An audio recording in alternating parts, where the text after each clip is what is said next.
Hello नमस्कार साथियों, आप सभी का स्वागत है आपके अपने परिवार एग्जाम बाई पीके सर पे। तो फ्रेंड्स, आप सभी के लिए हिंदी शिक्षण के 15 ऐसे क्वेश्चनों के साथ जुड़े हैं जो आपकी परीक्षा में लगातार पूछे जाते हैं। तो फ्रेंड्स, यदि आप लोग चैनल पर नए हैं तो प्लीज़ चैनल को सब्सक्राइब कर लीजिए, बेल बटन को ऑन कर लीजिए। तो चलिए स्टार्ट करते हैं फ्रेंड्स क्वेश्चन नंबर 1 से। क्वेश्चन नंबर 1 कहता है, एक भाषा शिक्षक के लिए सर्वाधिक महत्वपूर्ण है। ए में भाषा का आकलन, बच्चों को भाषा प्रयोग के अवसर उपलब्ध कराना, भाषा की त्रुटियों के प्रति कठोर रवैया अपनाना, या डी भाषा की पाठ्य पुस्तक। आप लोग आंसर देने का प्रयास कीजिएगा फ्रेंड्स। आंसर की बात करें तो बी आंसर आपका यहाँ राइट आंसर हो जाएगा, बच्चों को भाषा प्रयोग के अवसर उपलब्ध कराना। B is the right answer. अगले क्वेश्चन की ओर बढ़ते हैं फ्रेंड्स। अगले नंबर का क्वेश्चन देखिएगा, भाषा की कक्षा में एक शिक्षक बच्चों से क्या अपेक्षा करता है। संस्कृत निष्ठ भाषा में ही जवाब दें, बच्चे अपनी मातृभाषा का बिल्कुल भी प्रयोग ना करें, बच्चे सवालों के बंधे बंधाए जवाब ना दें, बच्चे सवालों के बंधे बंधाए जवाब दें। एक बार आप लोग आंसर देने का प्रयास कीजिएगा फ्रेंड्स। आंसर की बात करें तो जो भाषा की कक्षा में एक शिक्षक जो है वो अपने बच्चे से यह अपेक्षा रखेगा कि वो सवालों के बंधे बंधाए जो है जवाब ना दें। इसलिए सी आंसर आपका यहाँ राइट आंसर हो जाएगा। सी इज़ द राइट आंसर।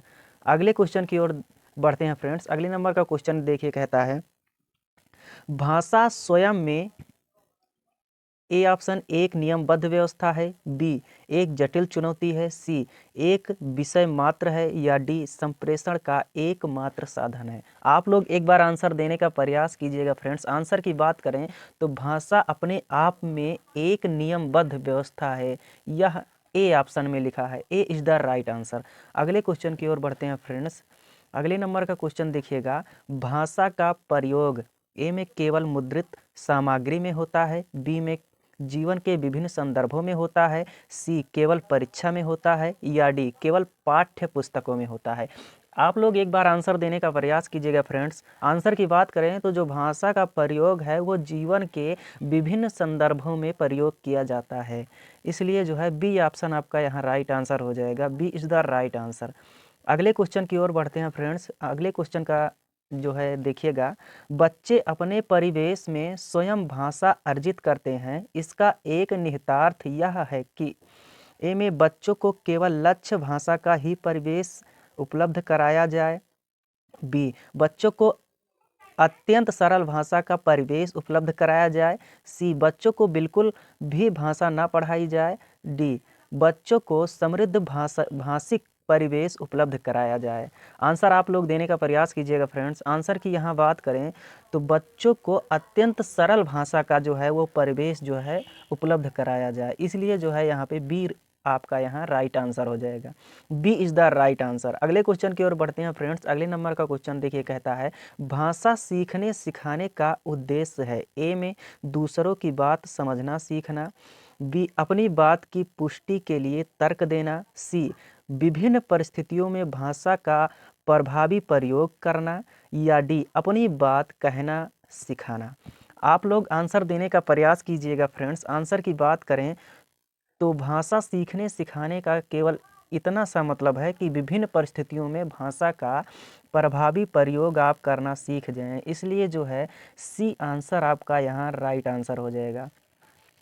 अगले क्वेश्चन की ओर बढ़ते हैं फ्रेंड्स। अगले नंबर का क्वेश्चन देखिएगा, भाषा अर्जन में महत्वपूर्ण है, एक ए में लिखा है भाषा का शिक्षक, भाषा के विभिन्न रूपों का प्रयोग, भाषा का व्याकरण, या पाठ्य पुस्तक।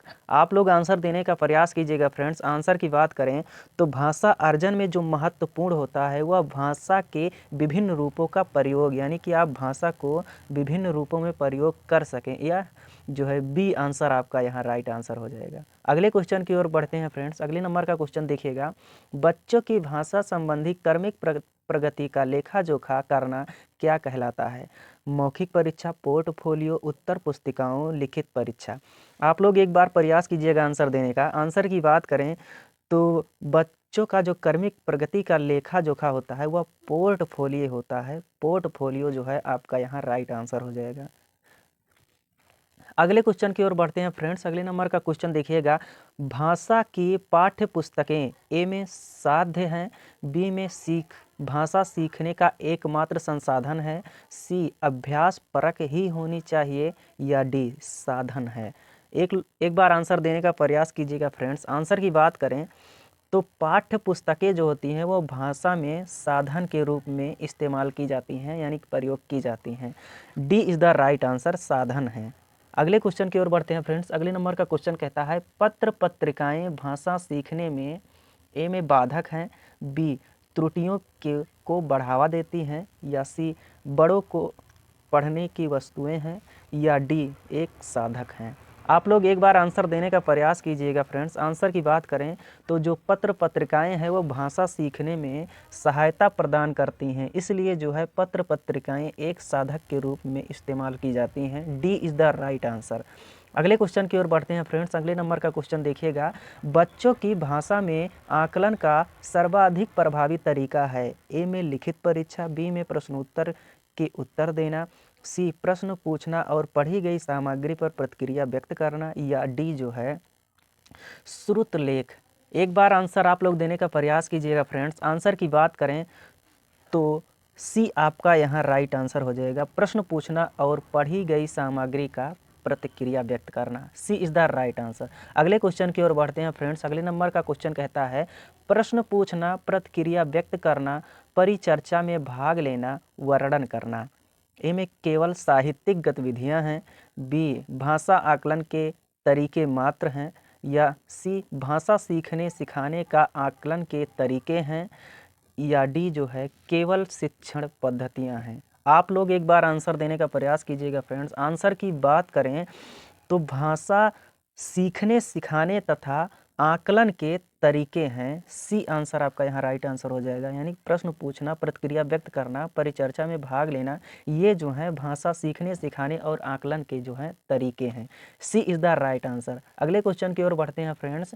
बहुभाषिक एवं बहुसांस्कृतिक कक्षा में बच्चों को मातृभाषा का प्रयोग वर्जित होना चाहिए, बी बच्चों के मातृभाषा के समुचित सम्मान स्थान देते हुए मानक भाषा से भी परिचय कराना चाहिए, बच्चों को केवल मानक भाषा के प्रयोग के लिए ही पुरस्कृत करना चाहिए, बच्चों को मातृभाषा का ही सदैव प्रयोग किया जाना चाहिए।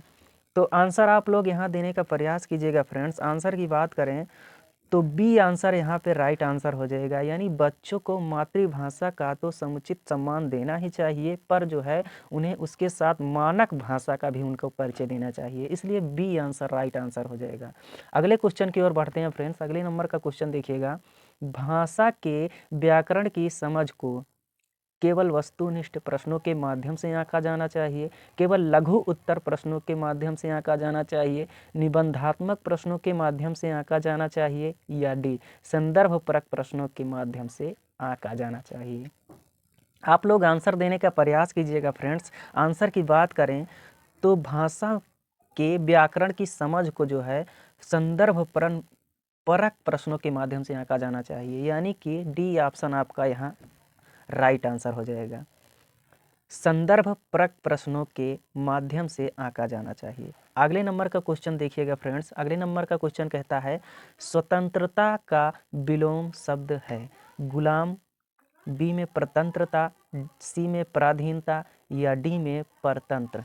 आप लोग एक बार आंसर देने का प्रयास कीजिएगा फ्रेंड्स। आंसर की बात करें तो स्वतंत्रता का विलोम परतंत्रता हो जाएगा। बी आंसर आपका यहाँ राइट आंसर हो जाएगा। B is the right answer. तो फ्रेंड्स, हमारा प्रयास कैसा लगा कमेंट बॉक्स में ज़रूर बताइएगा। यदि वीडियो अच्छी लगी हो तो प्लीज़ चैनल को सब्सक्राइब कर लेना, बेल बटन को ऑन कर लेना, वीडियो को लाइक कर देना। तो चलिए फ्रेंड्स, मिलते हैं किसी अन्य वीडियो में, तब तक के लिए जय हिंद, धन्यवाद।